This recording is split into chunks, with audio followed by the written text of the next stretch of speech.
ಪ್ರಮುಖವಾಗಿ ಇವತ್ತಿನ ನಮ್ಮ ಜಾಥಾ ಉದ್ದೇಶ ನವಲೂರು ನಗರದಲ್ಲಿ ಇರತಕ್ಕಂಥ ಎಲ್ಲ ನಿಮ್ಮ ಆಸ್ತಿಗಳನ್ನ ಈ ಆಸ್ತಿಗಳನ್ನಾಗಿ ಮಾಡಿಕೊಳ್ಳಬೇಕಾಗಿ ವಿನಂತಿ. ಈ ಸಂಬಂಧಿಸಿದಂತೆ ನೀವು ಪುರಸಭೆಗೆ ನೀಡಬೇಕಾದ ದಾಖಲೆಗಳ ಮಾಹಿತಿಯನ್ನು ಈಗಾಗಲೇ ಪಾಂಪ್ಲೆಟ್ ಮುಖಾಂತರ ಪ್ರತಿ ಮನೆಗಳು ತಲುಪಿಸಿದ್ದೇವೆ.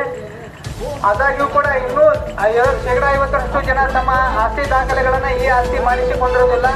ಮುಂಬರುವ ದಿನಗಳಲ್ಲಿ ಸರ್ಕಾರದ ಉದ್ದೇಶ ಯಾವುದೇ ನಾಗರಿಕರಿಗೆ ಅವರ ಆಸ್ತಿಗಳಿಗೆ ಸಂಬಂಧಿಸಿದಂತೆ ಯಾವುದೇ ತೊಂದರೆಗಳಾಗಬಾರದು ಮತ್ತು ಅವರಿಗೆ ಬೇಕಾದಂತಹ ಸೇವೆಗಳನ್ನು ಸರಳವಾಗಿ ಮತ್ತು ತ್ವರಿತವಾಗಿ ಕೊಡಬೇಕಂತ ಉದ್ದೇಶದಿಂದ ಎಲ್ಲ ಆಸ್ತಿಗಳನ್ನು ಈ ಆಸ್ತಿಗಳನ್ನಾಗಿ ಪರಿವರ್ತನೆ ಮಾಡಿಕೊಳ್ಳಬೇಕಾಗಿರುತ್ತದೆ.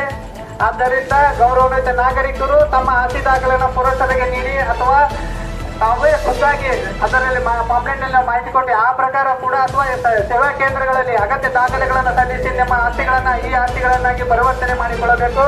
ಮತ್ತು ಪ್ರತಿ ವರ್ಷ ಪುರಸಭೆಗೆ ನೀವು ಪಾವತಿಸಬೇಕಾದ ಆಸ್ತಿ ತೆರಿಗೆಯನ್ನ ಪ್ರತಿ ವರ್ಷದ ಏಪ್ರಿಲ್ ತಿಂಗಳಲ್ಲಿ ಪಾವತಿಸಿದಲ್ಲಿ ನಿಮಗೆ ಶೇಕಡ 5% ರಿಯಾಯಿತಿ ಸಿಗ್ತದೆ. ಇದರ ಸೌಲಭ್ಯವನ್ನು ತಾವುಗಳು ಪಡೆದುಕೊಳ್ಳಬೇಕು. ಬಹಳಷ್ಟು ಜನರಿಗೆ ಈ ಮಾಹಿತಿ ಇಲ್ಲದೇ ಇರುವುದರಿಂದ ಅನಗತ್ಯವಾಗಿ ದಂಡ ಪಾವತಿ ಮಾಡುವಂತ ಪರಿಸ್ಥಿತಿ ಉದ್ಭವವಾಗಿದೆ. ಆದ್ದರಿಂದ ದಯಮಾಡಿ ನಾಗರಿಕರೇ ತಮ್ಮ ಆಸ್ತಿಯನ್ನ ಪ್ರತಿ ವರ್ಷ ಏಪ್ರಿಲ್ ತಿಂಗಳಲ್ಲಿ ಪಾವತಿ ಮಾಡಿಕೊಳ್ಳಿ. ತಪ್ಪಿದಲ್ಲಿ ಮೇ ಅಥವಾ ಜೂನ್ನಲ್ಲಿ ತಪ್ಪದೇ ಪಾವತಿ